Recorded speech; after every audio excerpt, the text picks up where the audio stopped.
Hello, this is Ryan from Let's Roleplay. Welcome to my channel news. It is January 29th, I believe. Yes, January 29th, 2024. Okay, welcome to the new year. I'm still getting used to it being 2024. It's nearly February, so yeah. I was going to put this video out yesterday, but I really was not doing too well. For those who don't know, I've had a lot of health issues since 2009. I have an injured spine. I have neurological issues, headaches, migraines, nausea, and this is actually why I do have this channel, is because my two boys are both autistic, and my youngest is 9, my oldest is 12. He's turning 13 in February though. But it's been really time consuming, and I can't do physical labor like I used to. I used to be a painter and drywaller, so can't do that anymore. And I did try painting this summer. It was a bit of a disaster.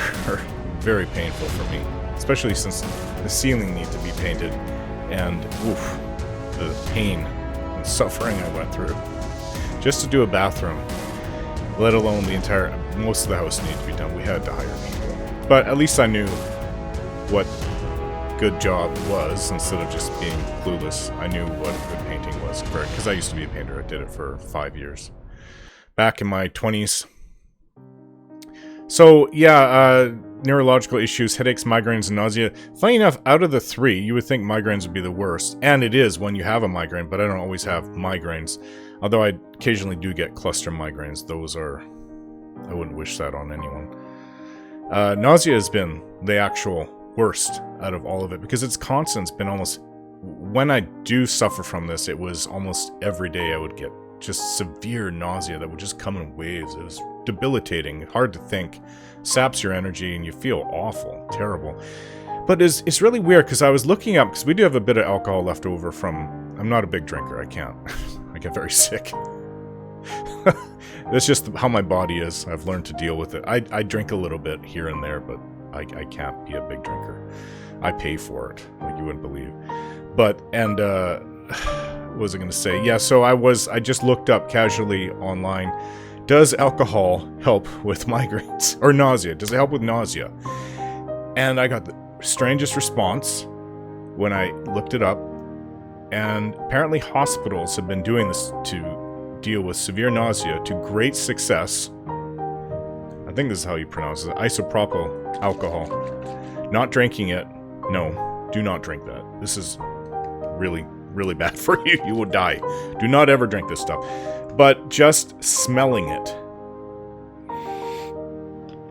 A couple whiffs like that, and your nausea goes away. I don't know if this is going to work if you're pregnant.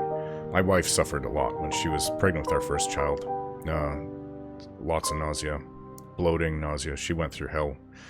But I do know that it did say severe nausea, and it actually, I was nauseated yesterday. This, within a minute, just smelling, I took like 3 big smells out of there, and it went away. Hospitals have been using this. It says that it's pretty good for up to at least 6 hours. They said for if you have something that's causing the nausea, it tends to come back after 6 hours. My nausea went away, and I haven't had it since, and it's been, what, 18 hours since I did that. I think that was about 6 last night. Right now it's 11:26, so a.m. So I'd never heard of that before. I just randomly found it, and I'm not going to argue with the results. It worked. It worked for me yesterday. I don't know if it's going to work every time, but it did say hospitals have been using it for a while, and it's worked with great success. Just smell it.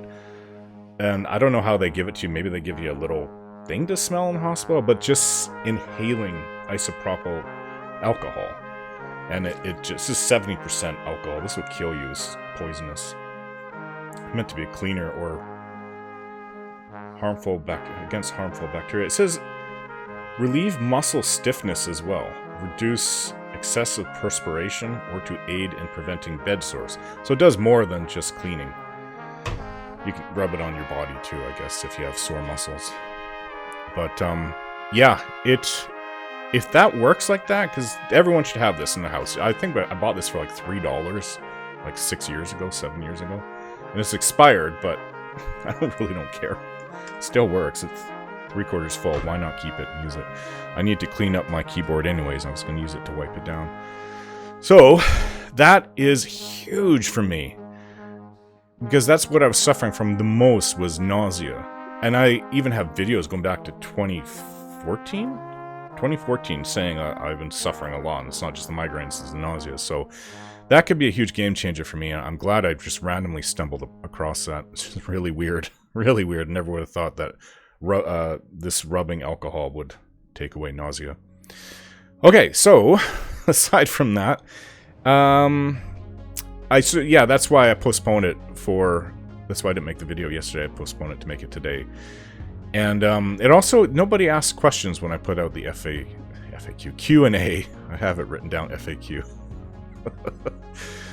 Q&A from last week. I think I put it out Monday. But yeah, so I basically said everyone has one last chance, and then I got 4 new questions, so it helps. I've never had anybody not ask me anything in the 3 years I've been doing this. That's what I wrote in the community post. So on to gaming, other than my health. So 2023 was a huge year for RPGs. There was 3 really big games that came out: Baldur's Gate 3, Hogwarts Legacy, and Starfield. And there's other one, Zelda Breath of the Wild 2. I don't think it's called Breath of the Wild. My son is actually, I got him to play it because he actually has been putting off playing. He's had that for like a year. I'm like, you have to play this game, otherwise we're not going to get you any more games if you don't play them. So he's playing it right now as I'm recording this. I just went and checked up on him. My older son, not my youngest. So he's playing it on the Switch. I think that's the only place you can play those games. But I think those are all the RPGs. Also, the big DLC for Cyberpunk 27, the 7 came out, and that apparently was very well received as well. So, despite people having some issues with Starfield, I mean, I believe it's a very good game, though it wouldn't make my top 10, and I'll get into that. I'll talk about it in a minute. So, interesting enough, when Cyberpunk 2077 came out, I was looking forward to it, as was most people who were into RPGs back in late 2020. I think it was December 2020. I even have a picture. If you go through my community posts, scroll all the way back to 2020. I'm holding up. I guess I have them upstairs. That's just my PC games up there. I don't think you can even see them.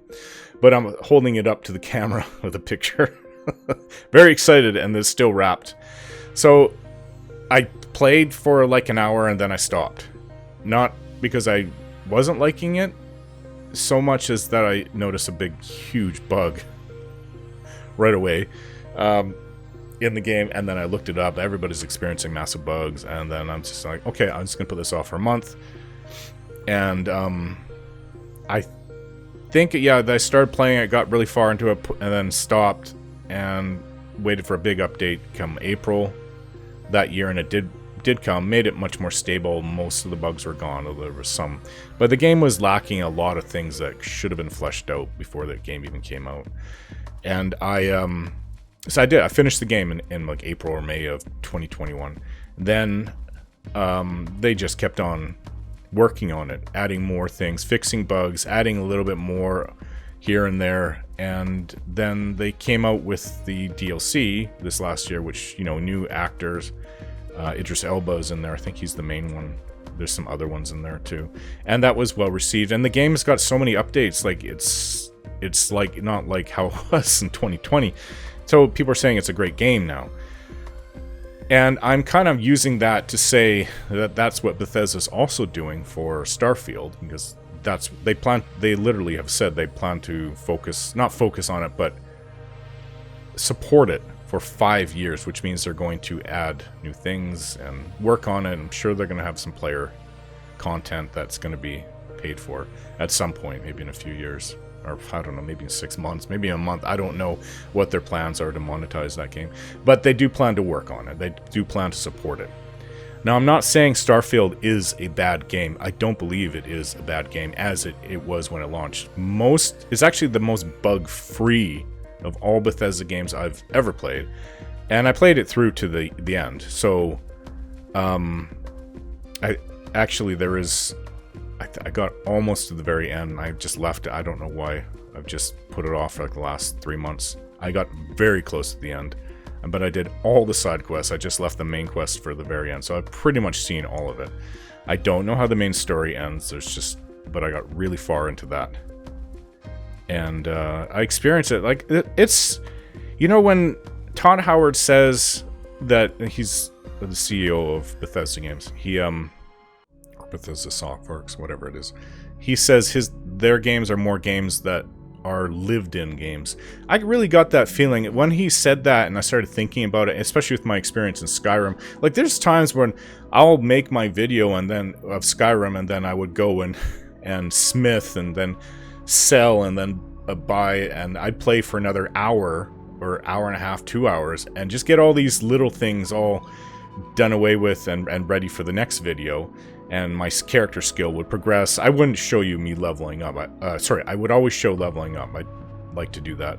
But I would save that part, because you can save. It doesn't have to happen right away for when I'm recording. So I would do a lot of smithing and things like that, whatever needed to be done. But it's just, and it made me think that, yeah, these games kind of are things that you more or less live in. You know, with Starfield, I had, you get your apartment. I spent a lot... I haven't said this to anyone before, but I spent a lot of time organizing my apartment, creating things, and trying to get the things to go on the table. I really wish that it was easier to manipulate things in the Bethesda games, and stack books or just look good. Stupid bug that came, I think, when I don't want to blow the story, but you do reach a point where you have to choose. It's kind of like Mass Effect, the first game, where you have to choose somebody that's not going to make it. And you don't choose, but necessarily you kind of do, but then the other choice is whoever you have the highest affinity with of your companions. So it is kind of choosing. I didn't know that at the time, so it took me by a huge surprise, because guess what? My wife died. That was very surprising. Wow. But I don't mean to spoil anything for anyone who hasn't played it, but yes, that took me. I'm like, what the? Like, this can't be right. Bethesda's never done anything like that before. But she died. So anyways, and then I went back to the apartment, and it was reset.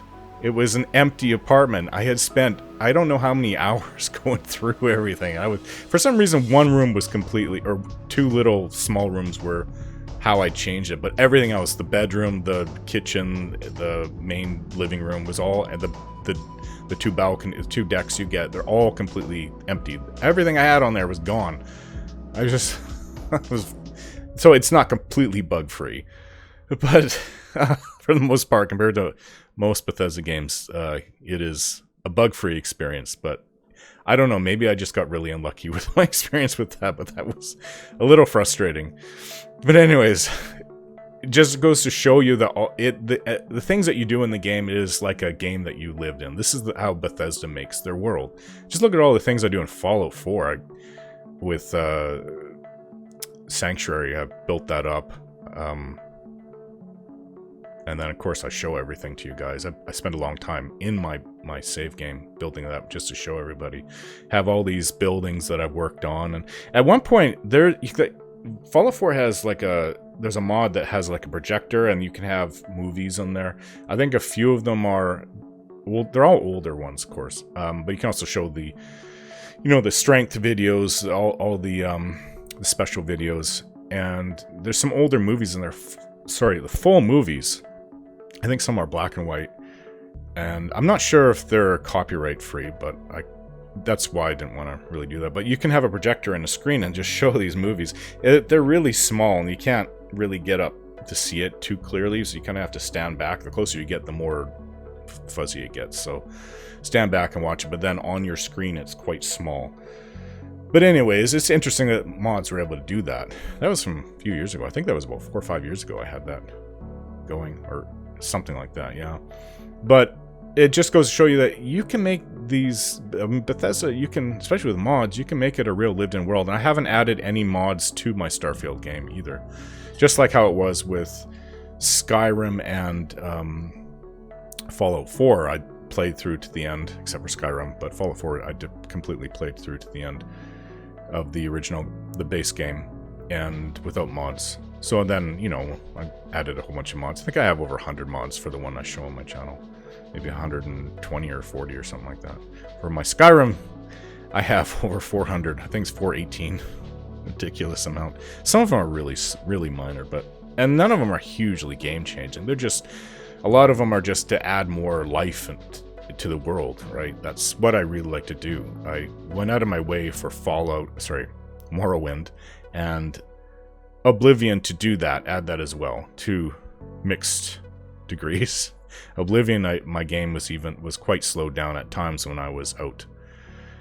Some people say it's running at a 15 frames per second, but I don't know. I didn't really notice it. There's times, of course, when I notice it in Oblivion, but Morrowind I didn't really, and I was also recording Morrowind at 30 frames per second, as that's how I wanted it recorded. I didn't even know that there was anything higher. I thought 30 frames was the standard. Maybe it was 10 years ago, but people started complaining to me, you know, 60, it should be 60, and then at some point in Oblivion I switched over to 60. But the point of everything is that these games are worlds to live in.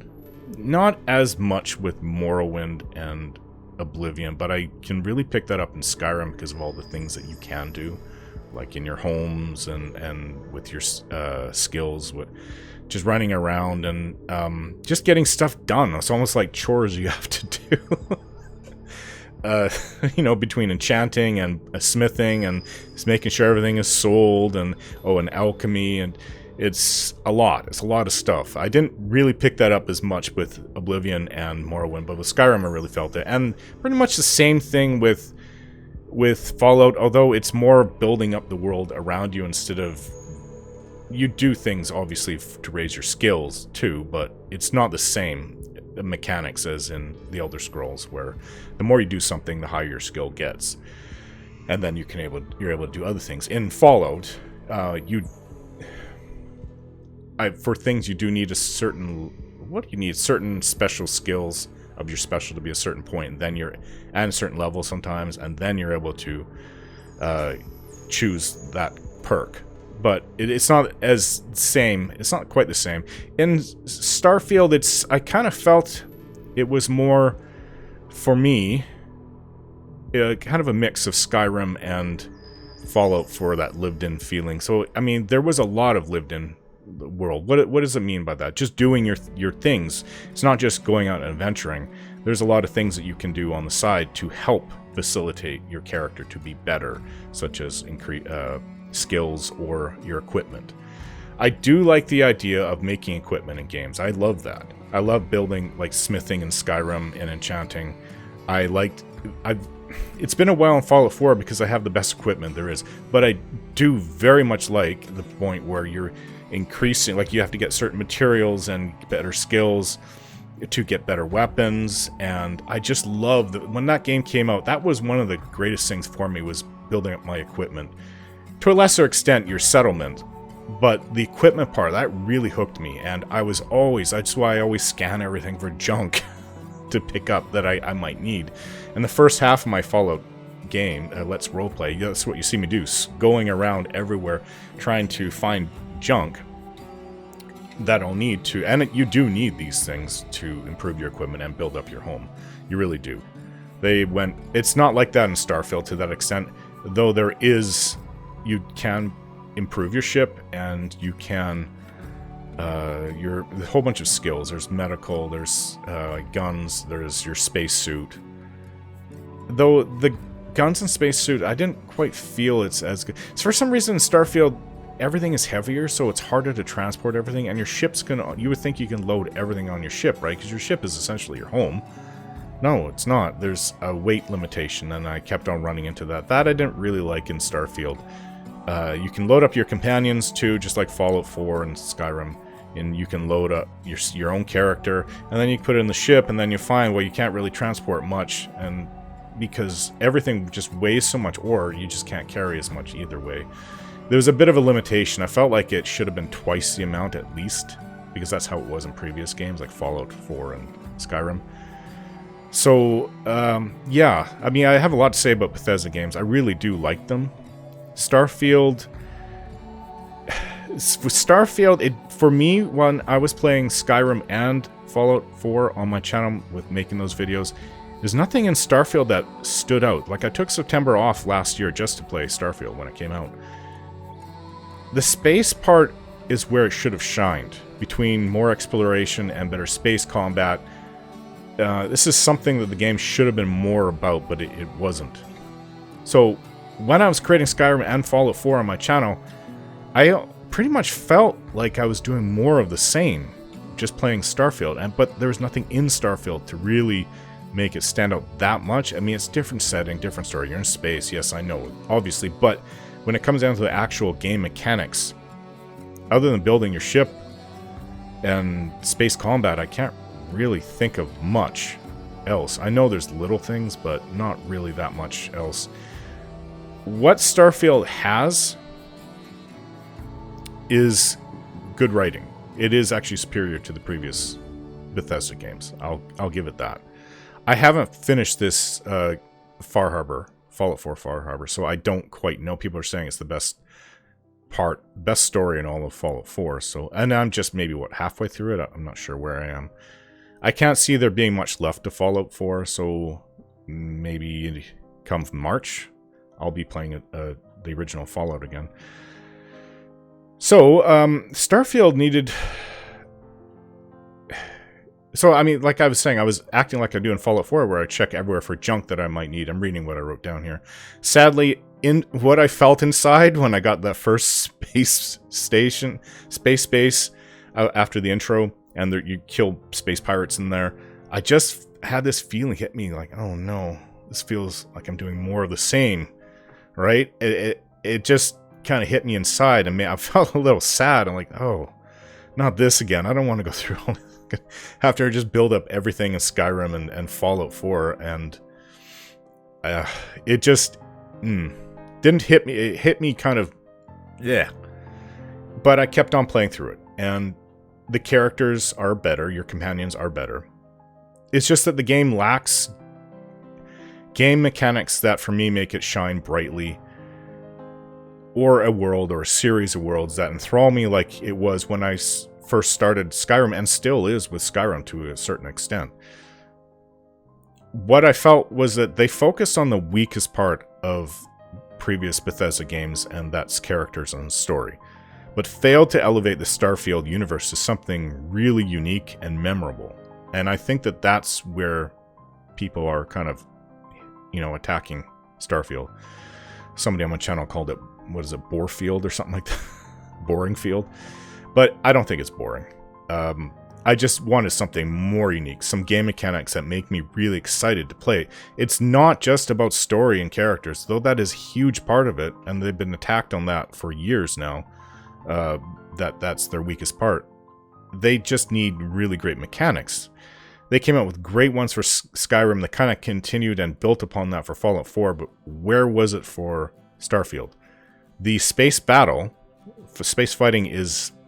I have to say, it's just not particularly exciting. When I first did it, there's like obviously a tutorial, really super easy. And then I got into some fight with some pirates out at some other place. And it was around my level too. They just annihilated me.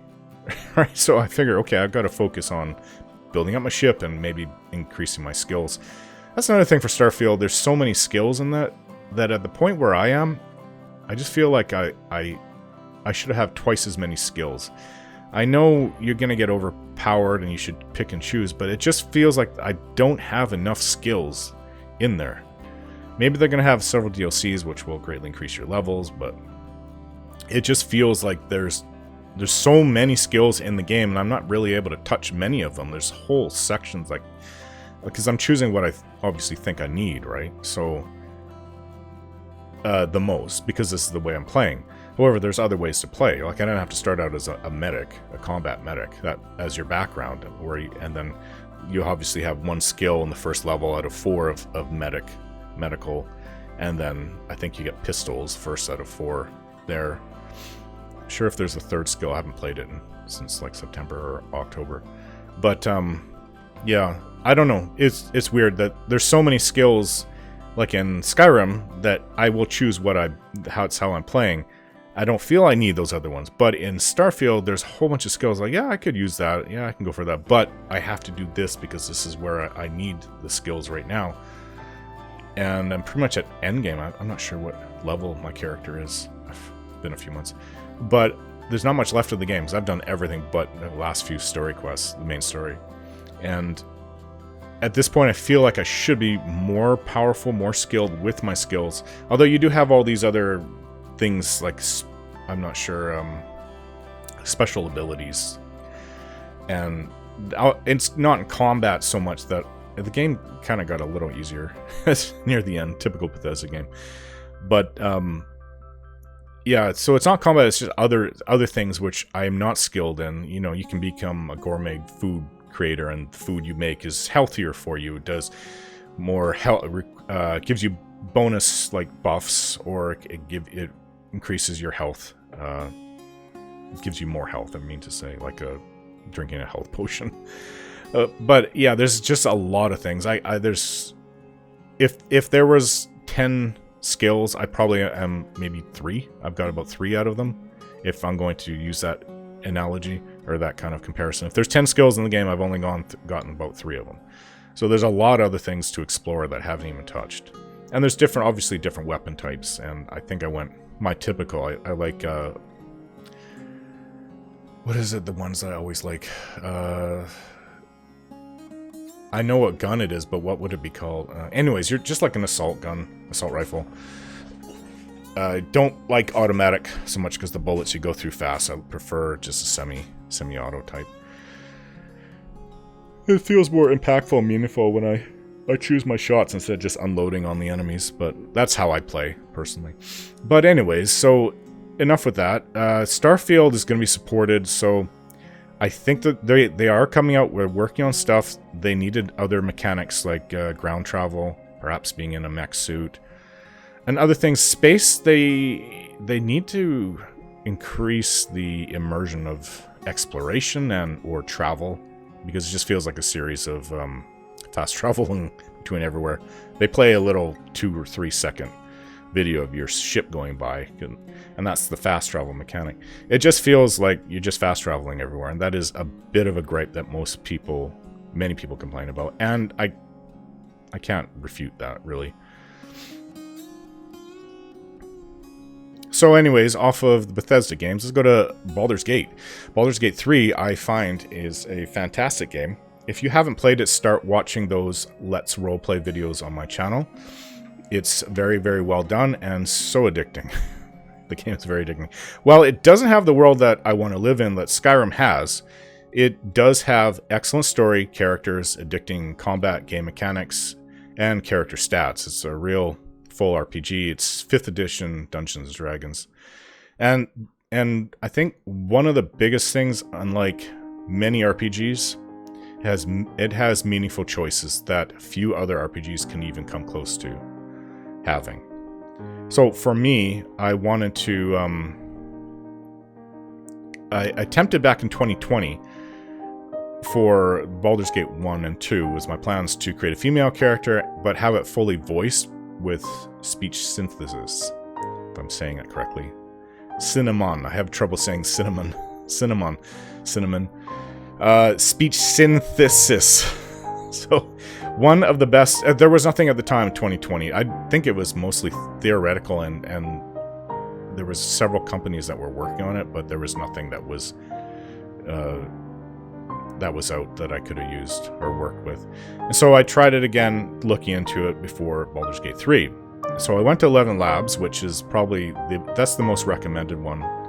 I tested quite a few voices, and they do come pretty close to sounding human. A little, if you listen to it long enough, you can tell. You'll hear my voice go up and down with things. That's how humans tend to talk. We're not just monotone droids. We don't talk just like this. It doesn't talk like that, but it talks somewhere in between. And so eventually, after hearing it for a while and listening for those cues, you'll be able to pick up on what is current speech synthesis.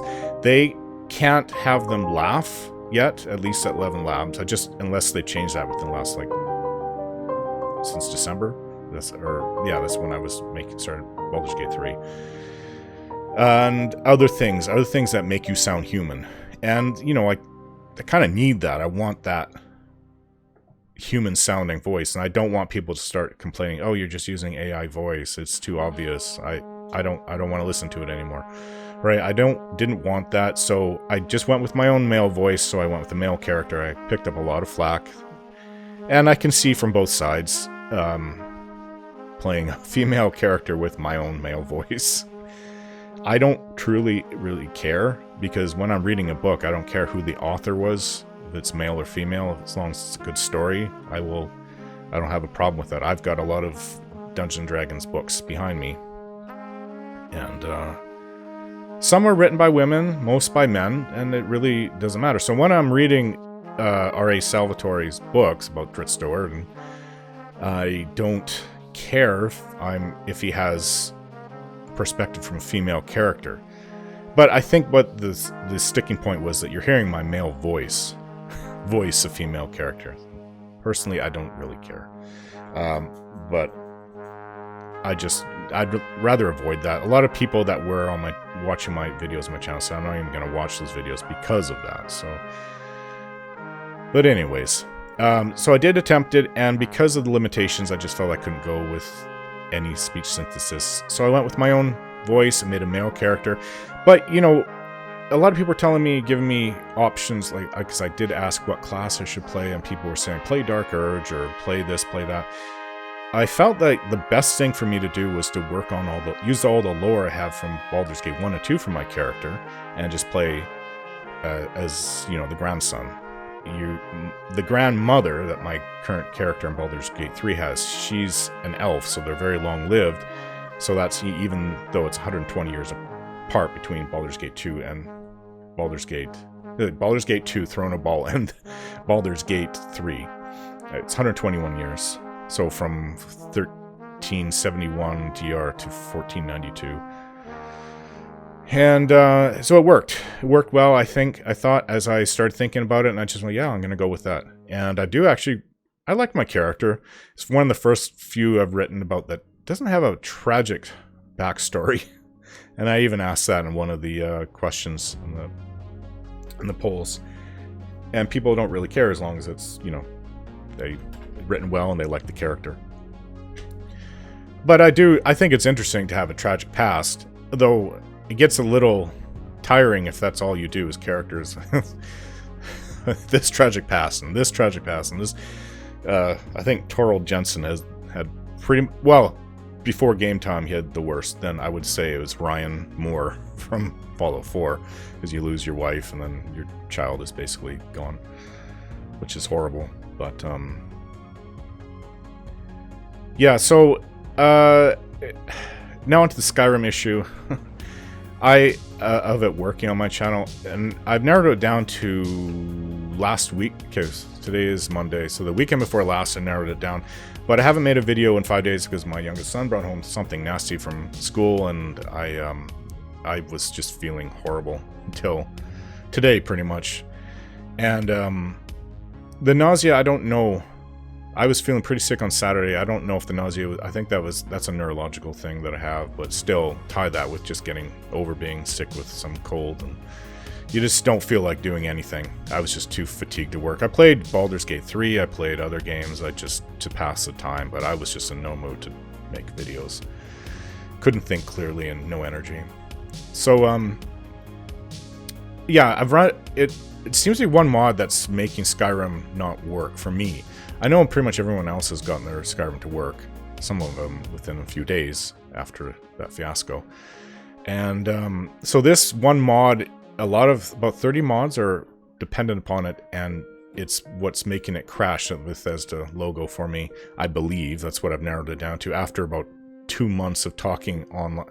2 months? No, about a month and a week of talking online with different people at, what is it?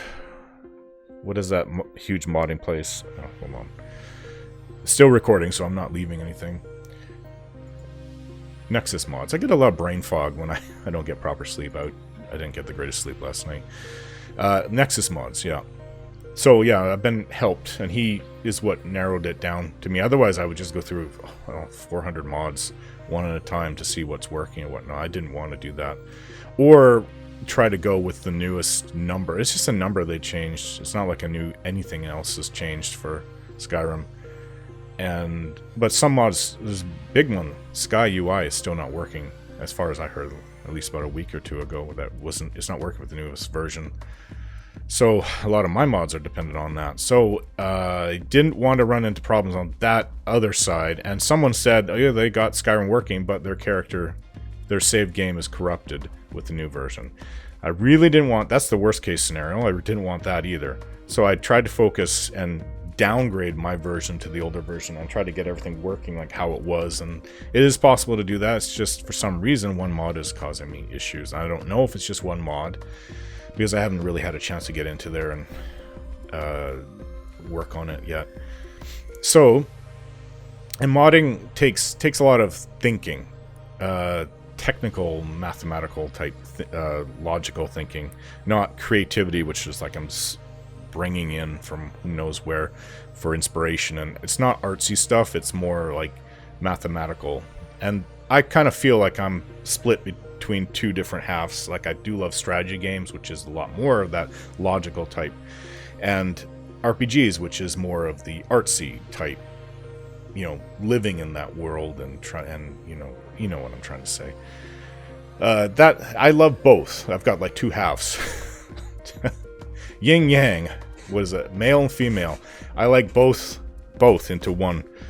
So I do very much like strategy games. Hearts of Iron 4 is still my top one. Crusader Kings 3 might be my second one.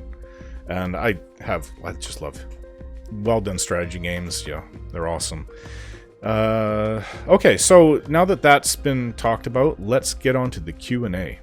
Okay, so last chance to ask those questions. I'm glad people did ask. I guess people either didn't see it or saw it and forgot about it.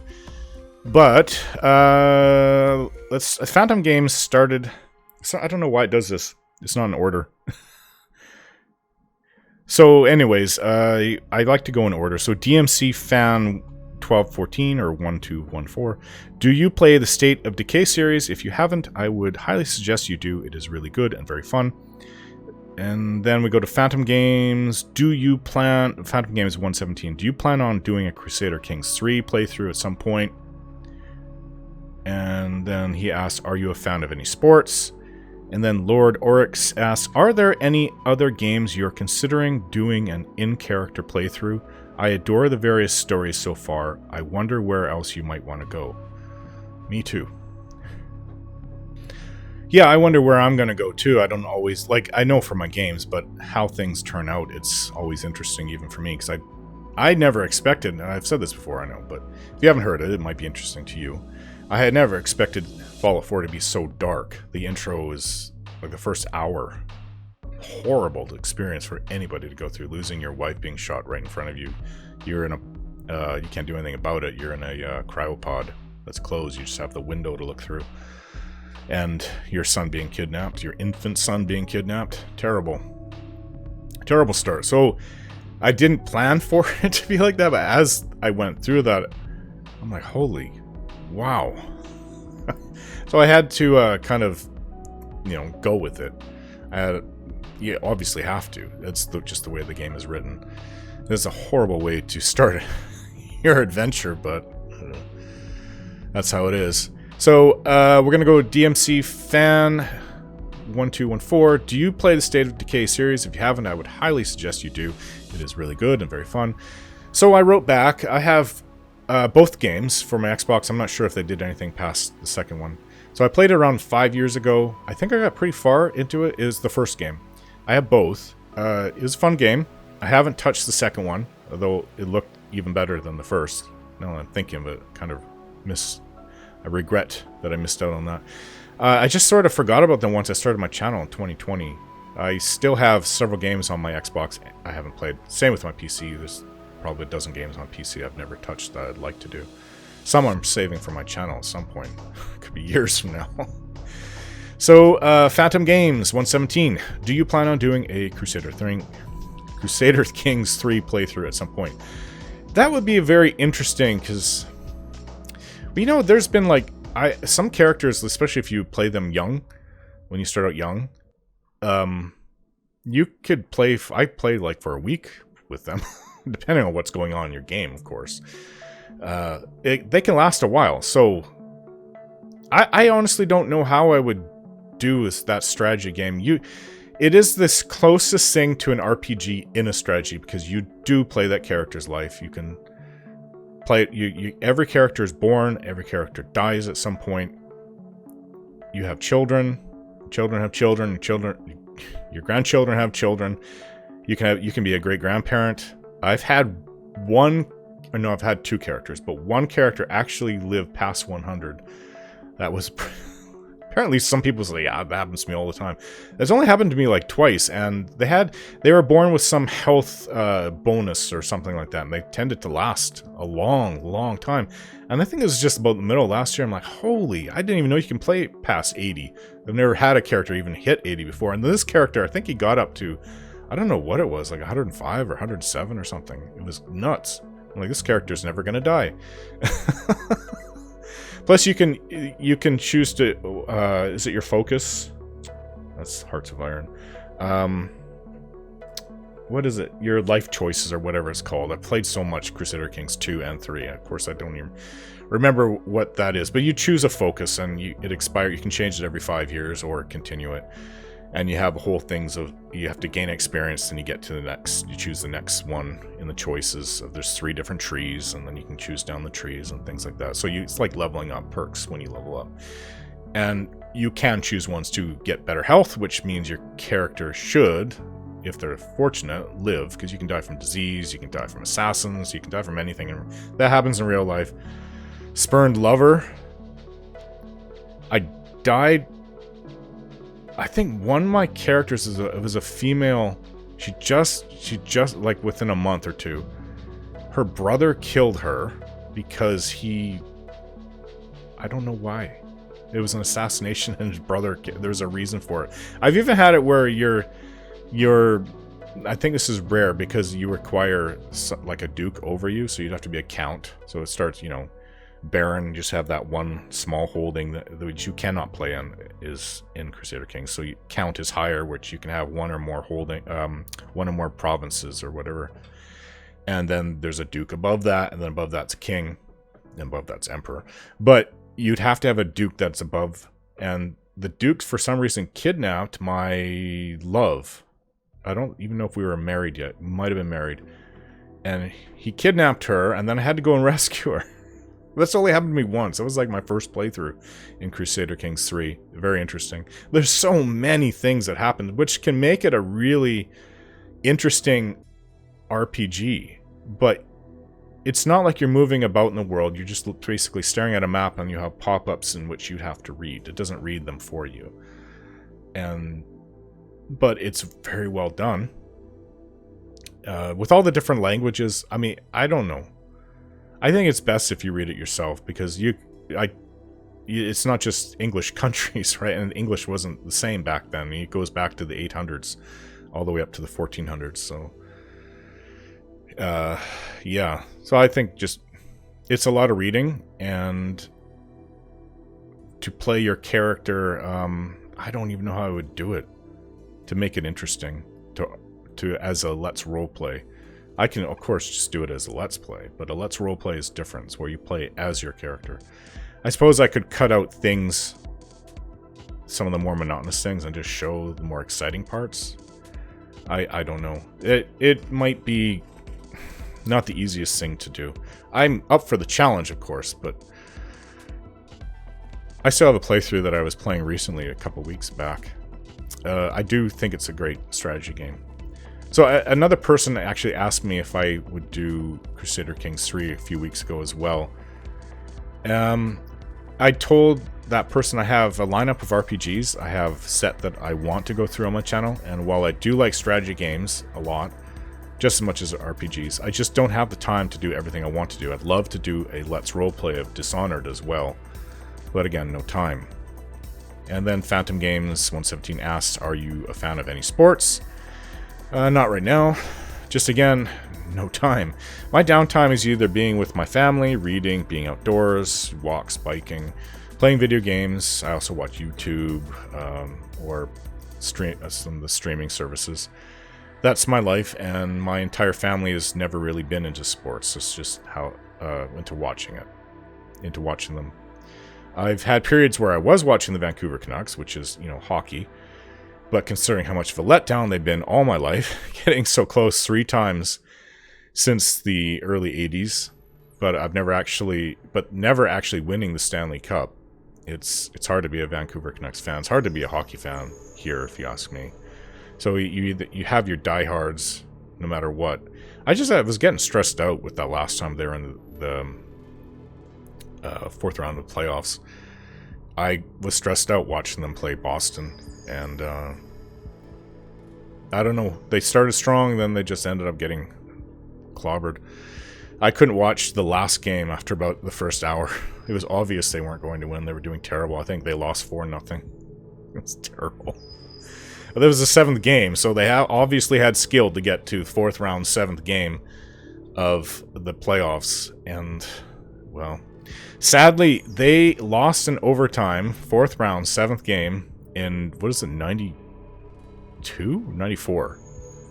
That was the last. That was so close.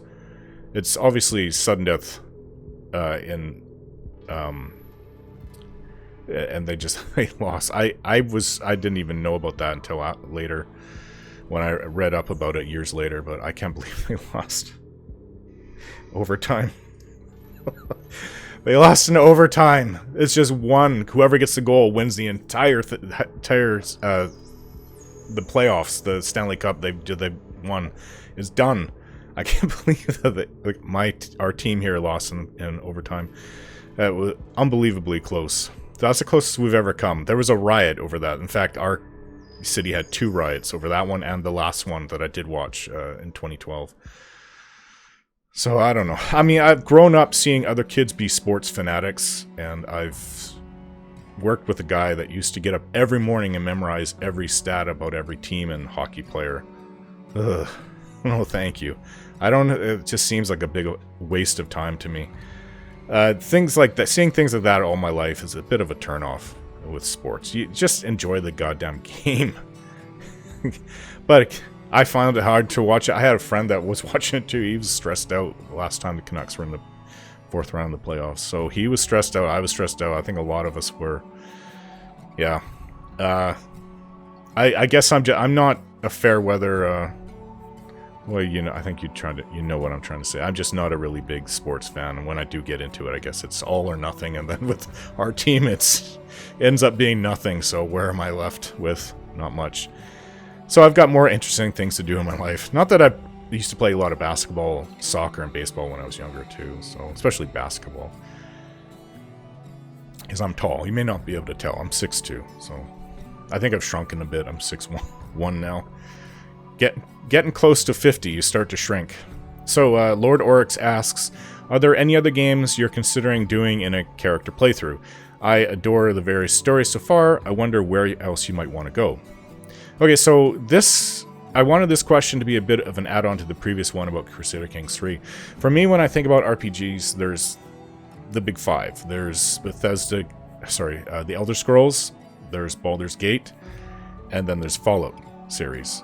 Those, for me, are the big 3, but as I said, big 5. There's attached to that, number 4 and 5 would be Mass Effect and the Witcher games. To me, those are the all-time greatest RPGs that I've ever experienced in my life, and that's where I'm trying to share with everybody else on my channel with my Let's Roleplay videos.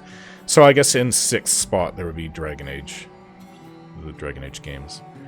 So I have the top 3 on my channel, and the 6th. And when these are done, I plan to go to Mass Effect and the Witcher series. I heard that they're working on a remake of the first Witcher game, so that might work out perfectly for me on my channel. The first one is a little dated. Game mechanics are a little dated. And I bought it, I don't know, it was 15 years ago? It might have been like 2008, 2009. I think I heard about it briefly. I looked at the box in whatever game store it was, and then I just bought it. And I played it a bit, and I couldn't understand what the hell they're saying. It was broken English. CD Projekt Red is a Polish company, and I guess their first game, they didn't hire very good voice actors and or had the translations very well. And then they put out a big patch sometime later. And I didn't get... I was like, what happened to the game? I'm not even sure if I still even have it. I might have gotten rid of it. Because I bought it on Steam years later, and it was like the full version, and the translation was fine. It was okay. It's playable and understandable. And it's not that bad, but it was really broken English before. To the point, not... I guess, I don't know if broken English is the proper way to describe it. It was just so... It was difficult to understand because it looked like it was translated, and the voice, it might have been the same voice actor, I'm not sure, that they even used all the way through the series, but it was just not done well. That's what I know. So when you talk to other NPCs in the game, I didn't quite get a lot of what they were saying. This is with the very first version of The Witcher before they put out that big translation patch or something like that, because they did do that at some point after, maybe a year or two after the game came out. I'm not sure if anybody even knows about that that's watching this, but yeah, it wasn't easy to understand. So with the Witcher as it is now, yeah, I can understand it.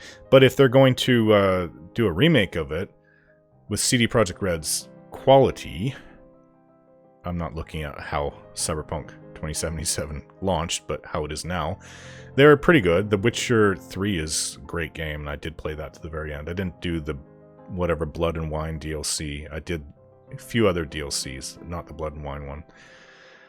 I got to that point, I'm like, because I was just about to, what was I doing? Yeah, about to make videos on my channel. This might have been months right before I restarted my channel in May of 2020, so that is probably why I stopped, because I was thinking that I will want to share this with everybody else. I just didn't want to ruin anything for myself too, which I tend to do with some of my RPGs. So I have the top 3 for me. These are my series, on my channel, and when that's done, the next 2 I'll be working on.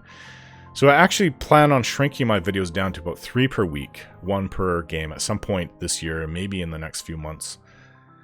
But things are a little delayed right now. I need to get Skyrim working. I haven't made videos in quite a few days, and a bunch of things need to be done for my channel, a bunch of videos. I don't have anything right now as of this, besides this video being done right now. Okay, so we've come to the end. If you would like to help out and support Let's Roleplay, you can donate in each video. There's nothing stopping anybody. I don't think I've ever gotten somebody who's ever donated as a super thanks. They've donated in other ways, becoming a member or through PayPal. So, or Patreon. So you can become a member of my channel, which also comes with perks. Just click on the join video to watch what I put together to see what you as a member will get. YouTube gives me 70% of any money put towards my channel. However, you do get the perks with YouTube memberships. Everyone who donates to me via Super Thanks will also get their names posted as supporters at the end of my videos as well for that month. Same thing with PayPal, which gives over 90%. The links for these are on the top of my channel page. So thanks for watching, everyone, and I hope to see you guys again.